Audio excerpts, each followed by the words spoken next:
Welcome to the Greg's Review Show today. Today we're going to talk about a very important topic that's affecting our community, and particularly our churches and what's going on in the church.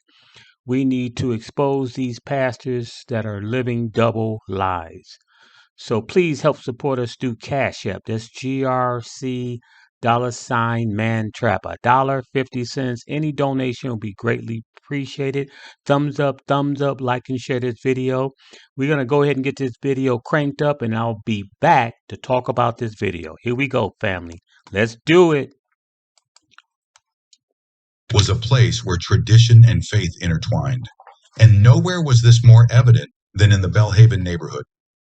At the center of this community stood Pastor Samuel Bennett, a man who had spent over 2 decades cultivating his reputation as a beacon of morality and spiritual guidance. At 46 years old, Pastor Bennett was known for his powerful sermons that could move even the most hardened hearts. His church, Mount Zion Baptist, was more than a place of worship. It was a cornerstone of the community, drawing in hundreds of congregants every Sunday. Pastor Bennett's life appeared to be one of fulfillment. He lived in a stately home just a few blocks from the church with his wife, Grace, a woman of quiet strength and unwavering faith. Together, they had raised 2 children, now teenagers, who were the pride of the Bennett family. To his congregation, Samuel was more than a pastor. He was a symbol of what a godly man should be: disciplined, compassionate, and above reproach. Yet behind the closed doors of his study, Samuel Bennett wrestled with demons that few could imagine. The pressures of leadership, the weight of expectation, and the monotony of a life lived in the public eye had begun to wear on him. It was during this time of internal struggle that Jordan Mitchell entered his life.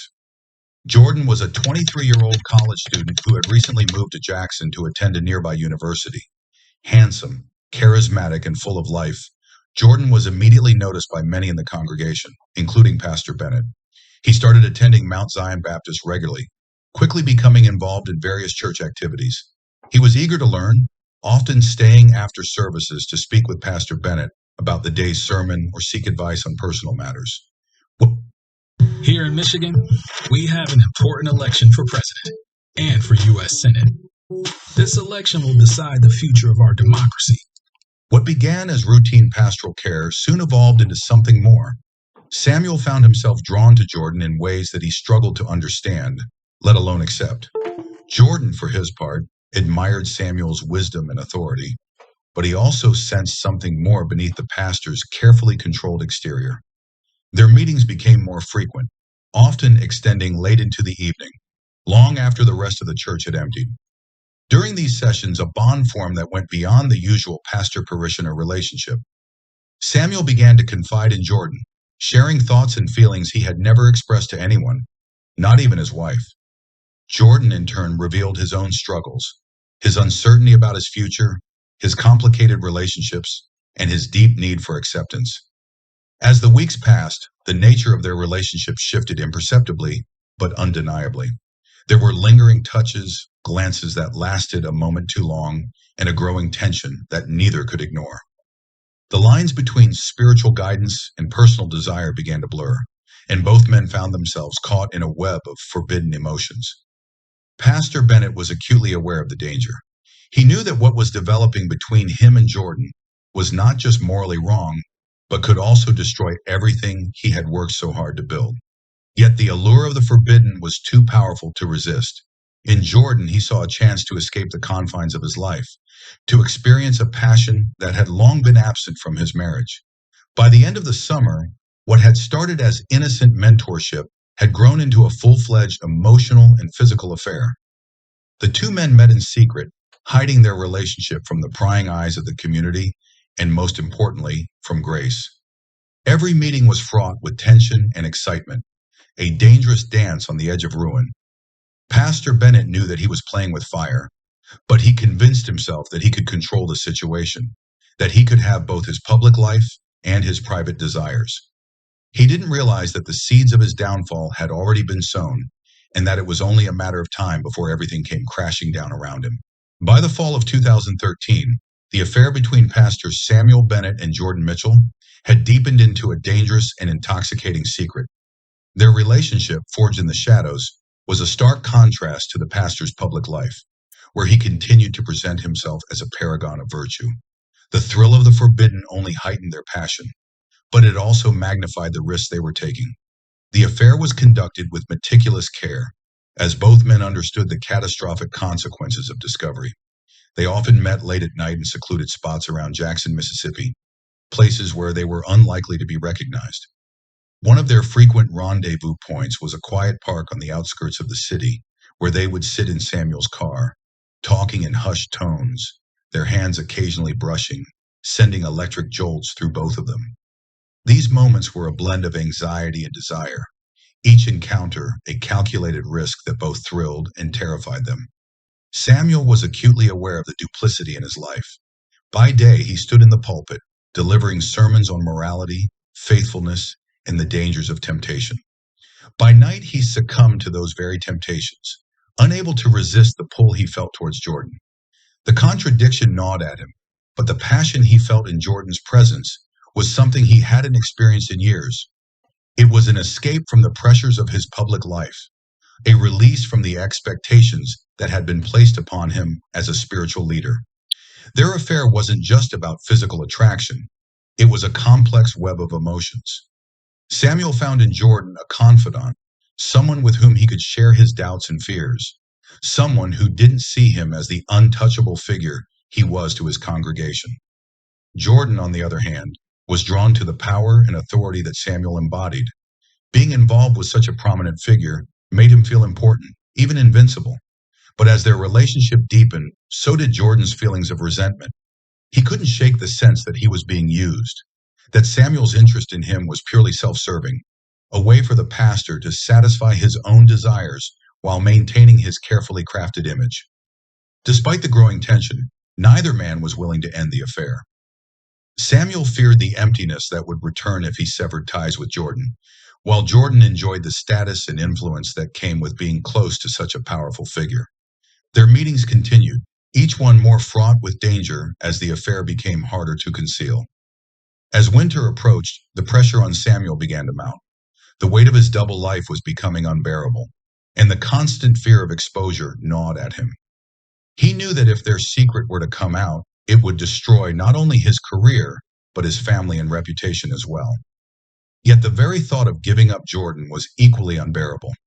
The affair had become an addiction, a compulsion he couldn't shake, despite the risks. Jordan, too, felt the strain.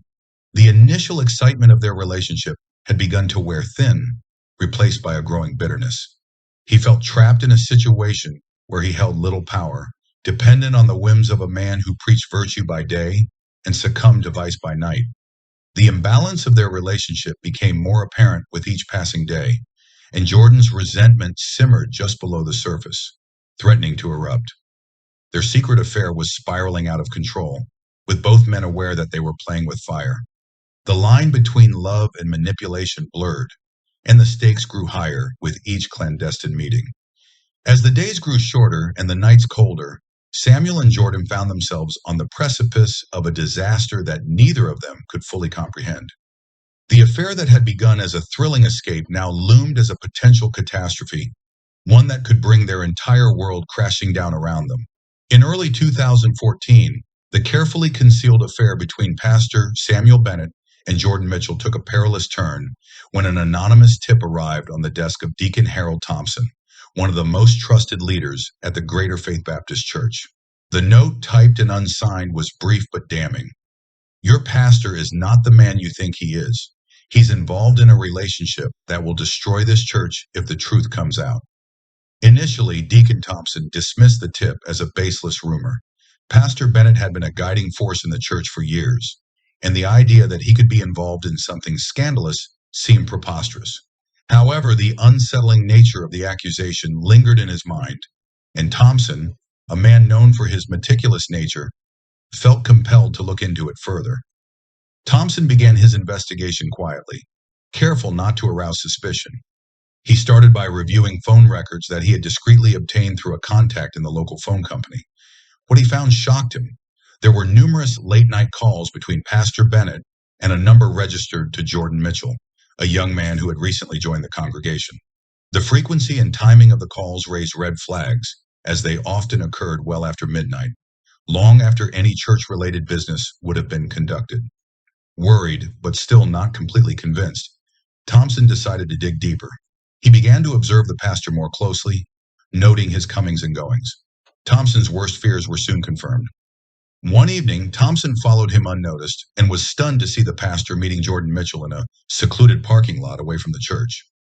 Thompson's heart sank as he watched the two men embrace, their interactions far too intimate to be mistaken for anything innocent. He continued his surveillance over the following weeks, gathering more evidence, photographs of their secret meetings, records of hotel stays that corresponded with the pastor's unexplained absences, and testimonies from a few church members who had noticed Samuel and Jordan's suspicious behavior. The deacon's discovery sent shockwaves through him. As a man deeply committed to his faith and the well-being of his church, Thompson was torn between loyalty to his pastor and the undeniable truth of what he had uncovered. The weight of the situation pressed heavily on him, knowing that if the affair were exposed, it could bring the church to its knees, shattering the congregation's trust and potentially leading to a mass exodus of members. Thompson considered confronting Pastor Bennett directly, hoping to handle the matter discreetly and perhaps guide the pastor back to the path of righteousness.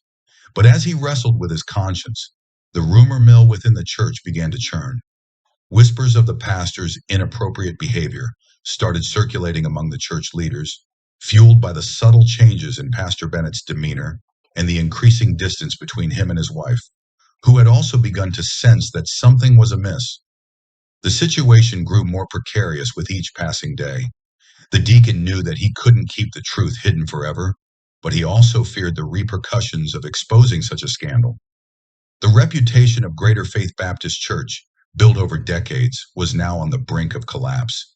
As Thompson deliberated on his next move, the tension within the church community escalated, setting the stage for a confrontation that would soon shake the very foundations of their faith. But he thinks your private medical decisions should be up to him, Mike Rogers said.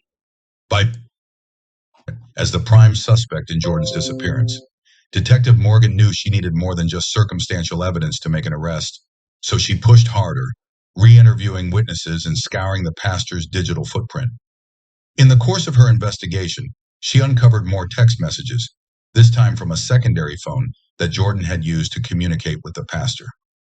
These messages were explicit, detailing not only their relationship, but also the growing tension as Jordan pressured Bennett for more money. The messages painted a picture of a man feeling trapped and desperate, and another man losing control of the situation. With the evidence in hand, Detective Morgan obtained a search warrant for the pastor's home and office. The search yielded more incriminating evidence, including a journal in which Pastor Bennett had written about his guilt and fear of losing everything. The entries, though vague, hinted at actions taken in desperation and spoke of a burden that was too heavy to bear. The arrest of Pastor Samuel Bennett on December 2nd, 2014, sent shockwaves through the community. News of his involvement in Jordan Mitchell's disappearance and the affair that preceded it dominated local headlines. The media swarmed the courthouse as Bennett was taken into custody, his face a mixture of resignation and fear. The community that had once revered him now found itself grappling with disbelief and betrayal. How could their spiritual leader, a man they had trusted with their souls, be capable of such deceit? The church, once a sanctuary, became the epicenter of a scandal that rocked Jackson to its core. As Pastor Bennett sat in a holding cell, awaiting the charges that would soon be brought against him, the full extent of his double life began to emerge. The evidence was damning, and the truth was undeniable. The man who had preached righteousness and virtue had been living a lie, one that had cost an innocent man his life. The investigation, though far from over, had laid bare the dark secrets that Pastor Bennett had fought so hard to conceal.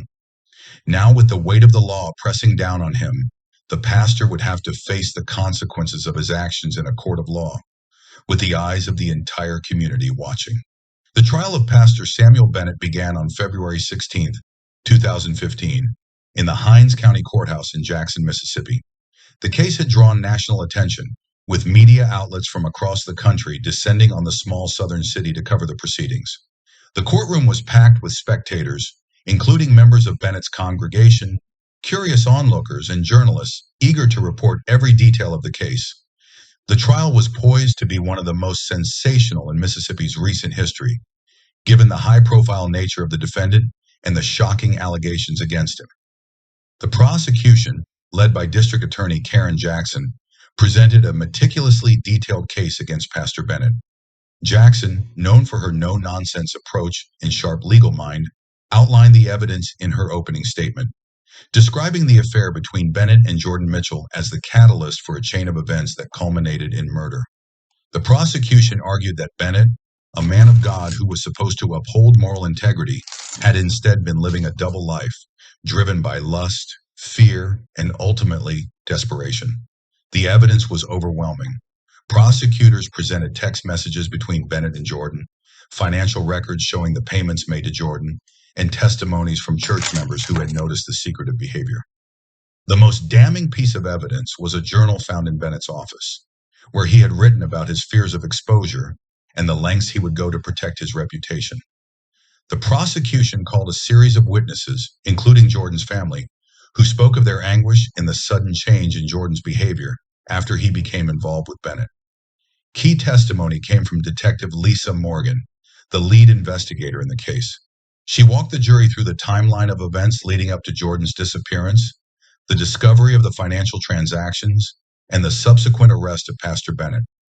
Morgan's testimony was clear, concise, and left little doubt about Bennett's guilt. She recounted the night of the murder, piecing together how Bennett had lured Jordan to a remote location under the guise of a final payment, and then, in a fit of panic and fear, killed him to silence the threat. The defense, led by attorney Richard Malone, faced an uphill battle. Malone tried to portray Bennett as a man under extreme pressure, arguing that he acted in self-defense when Jordan became aggressive during their final meeting. However, the lack of evidence to support this claim made it difficult to convince the jury. The defense also attempted to discredit the prosecution's witnesses, but their efforts were largely unsuccessful. The testimonies of church members who described Bennett's increasingly erratic behavior in the months leading up to the murder only served to strengthen the prosecution's case. Throughout the trial, Bennett's demeanor was one of stoic resignation. He rarely made eye contact with the jury and spent much of the trial staring at the floor. His wife, seated behind him in the courtroom, was a constant presence, her face a mask of anguish as the sordid details of her husband's double life were laid bare for all to see. The once revered pastor, who had stood at the pulpit and preached about righteousness and virtue, was now exposed as a man who had succumbed to his darkest desires. The trial lasted for 3 weeks, and on March 10, 2015, the jury retired to deliberate. The atmosphere in the courtroom was tense as everyone waited for the verdict. After only 5 hours of deliberation, the jury returned with their decision. Pastor Samuel Bennett was found guilty of first-degree murder.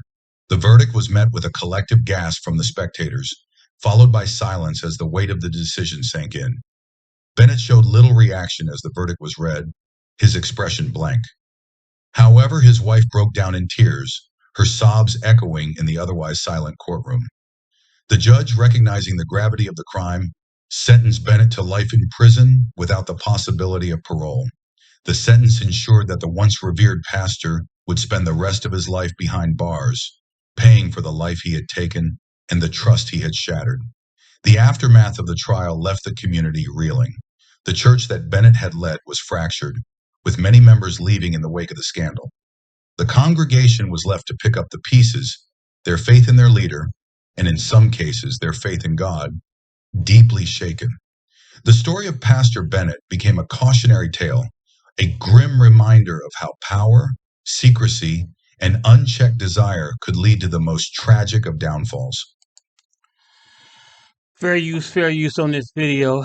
Like I said, it's just amazing how we find out that some of these pastors, how they live double lives, and it's a shame. And the Lord is just bringing this stuff to fruition. And God is not mocked.